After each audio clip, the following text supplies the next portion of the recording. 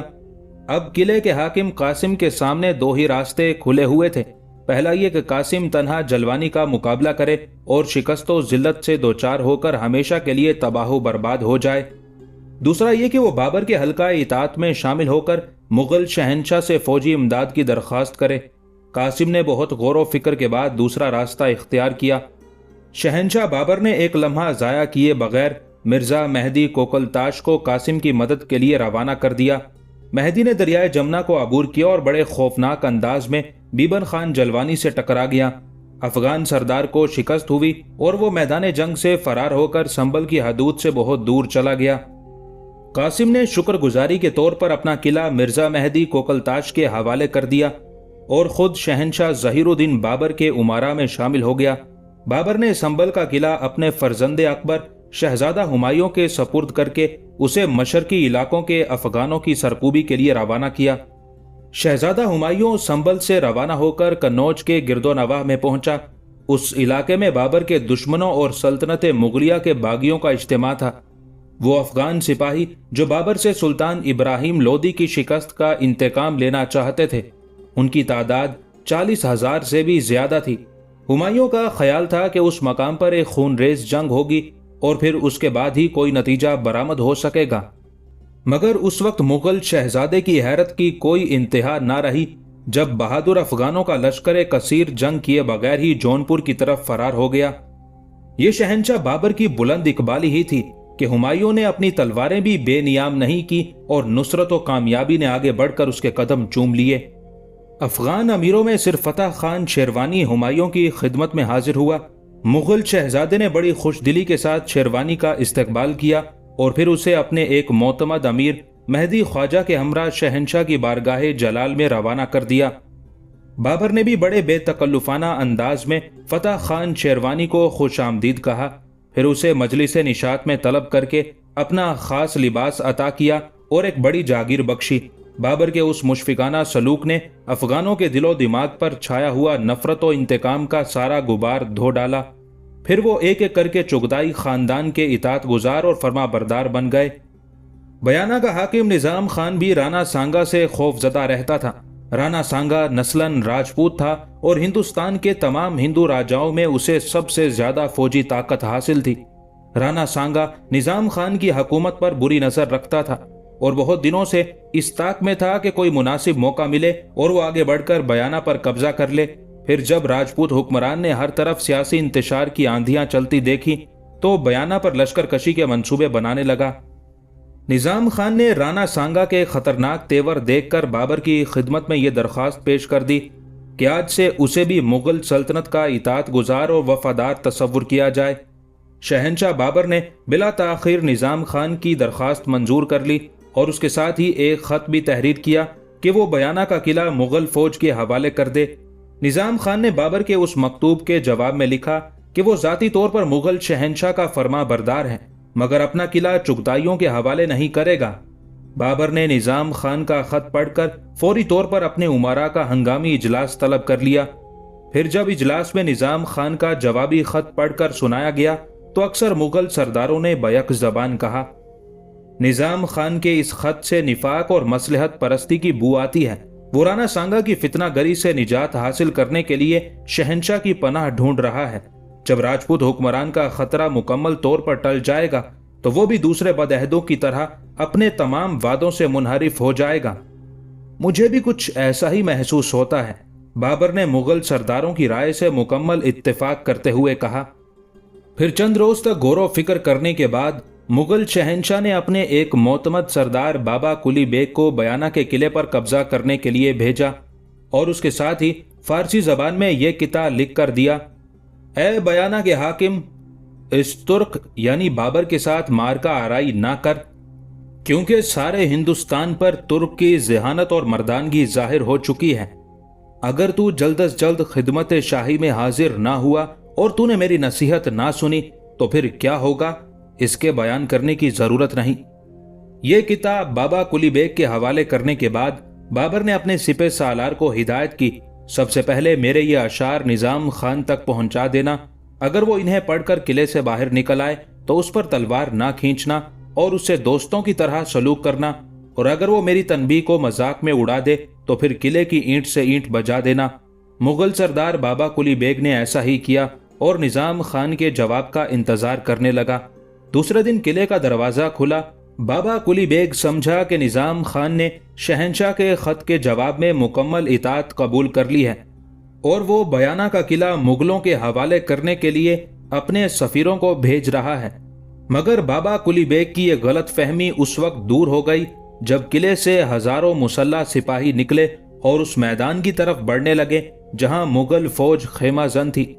پھر بیانہ کے نواح میں ایک خونریز جنگ ہوئی جس میں بابا کلی بیگ نے شکست کھائی۔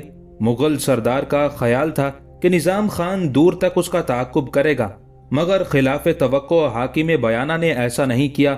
وہ بابا کلی بیگ کو شکست دے کر تیزی سے پلٹا اور دوبارہ قلعہ بند ہو گیا۔ رانا سانگا اسی موقع کی تلاش میں تھا۔ اس نے جیسے ہی نظام خان کو مغل فوج سے الجھتے دیکھا فوری طور پر اپنے لشکر کو بھی حرکت میں لے آیا۔ یہ نظام خان کی خوش قسمتی تھی کہ اس کے جاسوسوں نے اسے بروقت اطلاع دے دی، ورنہ راجپوت فرما روا کا لشکر جرار بیانہ کی سرزمین کو روند ڈالتا۔ اب نظام خان کے پاس اس کے سوا کوئی چارہ نہیں تھا کہ وہ مغل شہنشاہ کی پناہ میں چلا جائے۔ مجبوراً اس نے بڑے عاجزانہ لہجے میں بابر سے اپنے قصور کی معافی مانگی۔ بابر نے اپنی روایتی فراخ دلی کا مظاہرہ کرتے ہوئے نظام خان کو معاف کر دیا۔ پھر شکر گزاری کے طور پر نظام خان بیانہ کا قلعہ مغل فوج کے حوالے کر کے خود آگرہ چلایا اور بابر کے معزز امراء میں شامل ہو گیا۔ سیاسی انتشار ختم ہوتا جا رہا تھا اور ہندوستان کی سرزمین پر مغل شہنشاہ کے قدم مضبوطی کے ساتھ جمتے جا رہے تھے۔ اسی دوران ایک اور واقعہ رونما ہوا جس نے بابر کے حلقہ اقتدار میں مزید وسعت پیدا کر دی۔ اس وقت تاتار خان قلعہ گوالیار کا حاکم تھا۔ اچانک اس کا ایک معتمد سردار خان جہاں باغی ہو کر منکٹ رائے سے جا ملا۔ منکٹ رائے گوالیار کے قدیم راجاؤں کے خاندان سے تعلق رکھتا تھا۔ اس نے باغی خان جہاں سے مل کر گوالیار پر حملہ کر دیا اور تیز رفتاری کے ساتھ پیش قدمی کرتے ہوئے قلعے کا محاصرہ کر لیا۔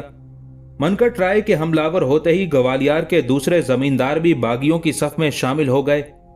تاتار خان بیک وقت کئی محاذوں پر جنگ کرنے کی طاقت نہیں رکھتا تھا۔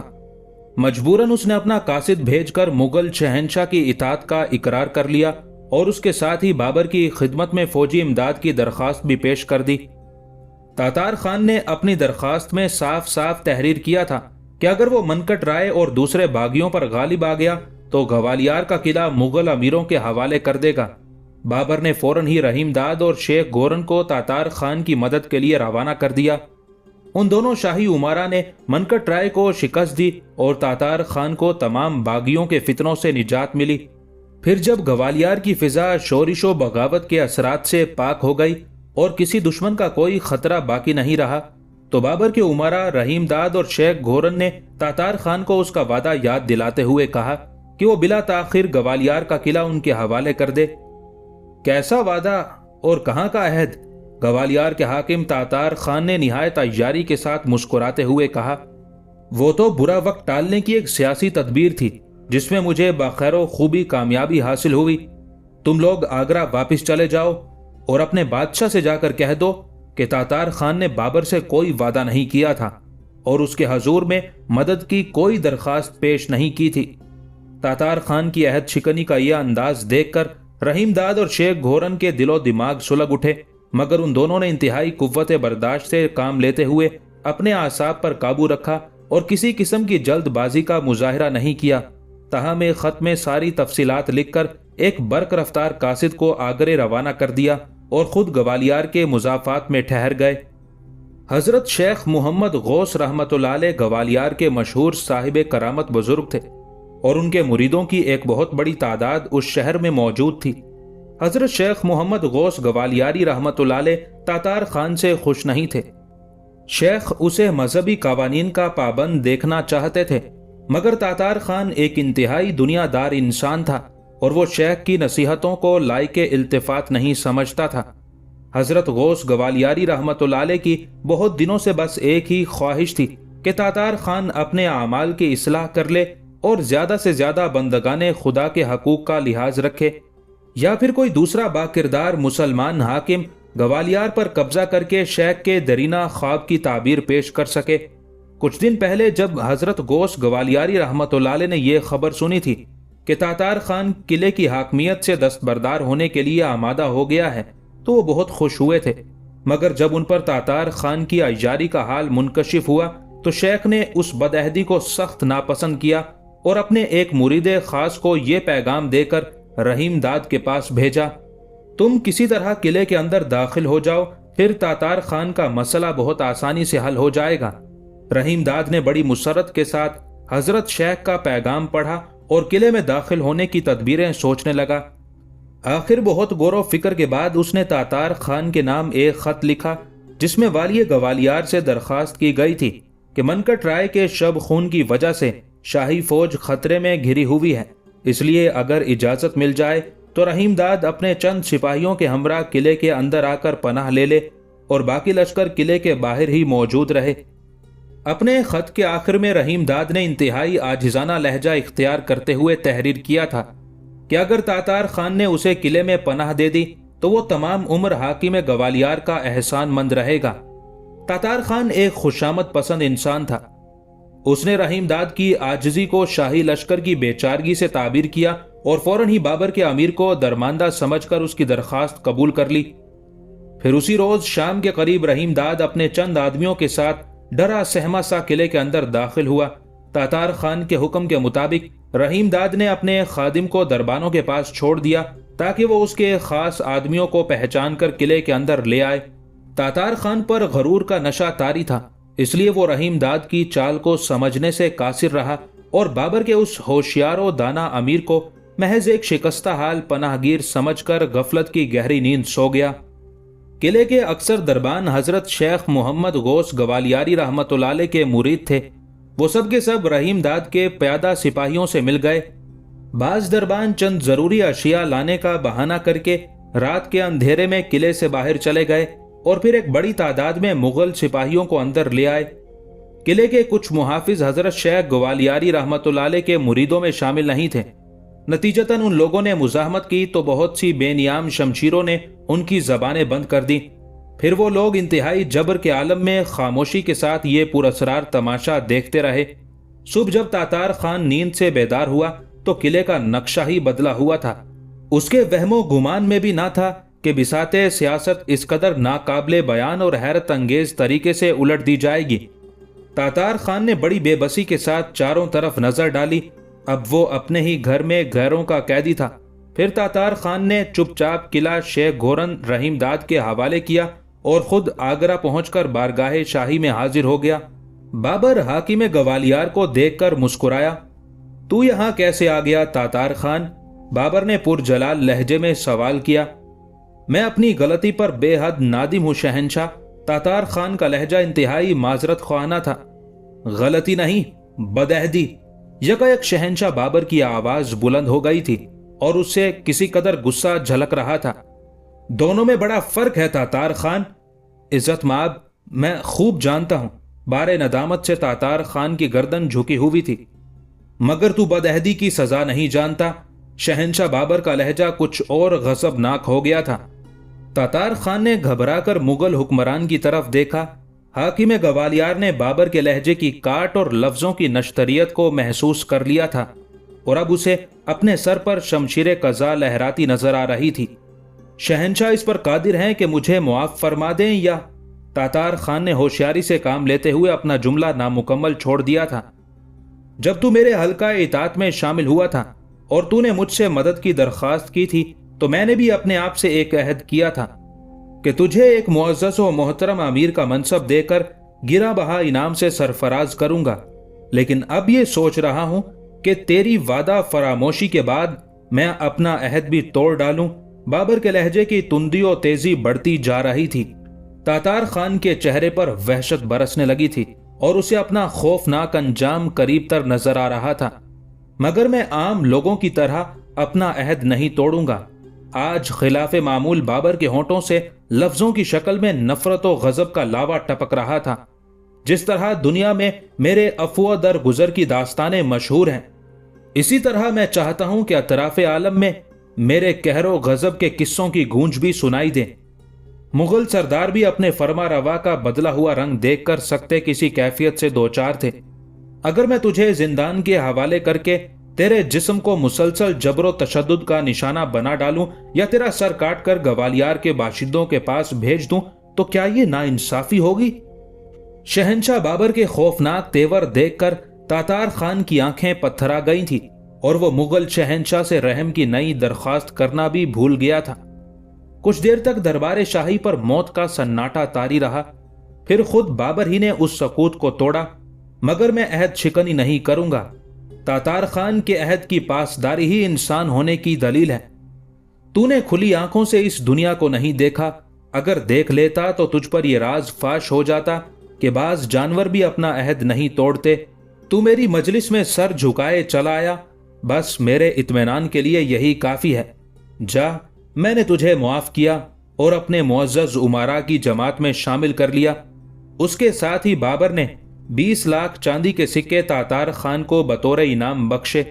یہ اعلیٰ ظرفی اور رواداری کی ایک روشن مثال تھی، جس کے جواب میں تاتار خان نے سرے دربار گھٹنوں کے بل جھک کر بابر کے ہاتھ کو بوسہ دیا اور با آواز بلند کہا، شہنشاہ، آپ نے میرے دل کو فتح کر لیا۔ بے شک آپ عظیم ہیں اور ہندوستان پر حکمرانی کا حق صرف آپ ہی کو حاصل ہے۔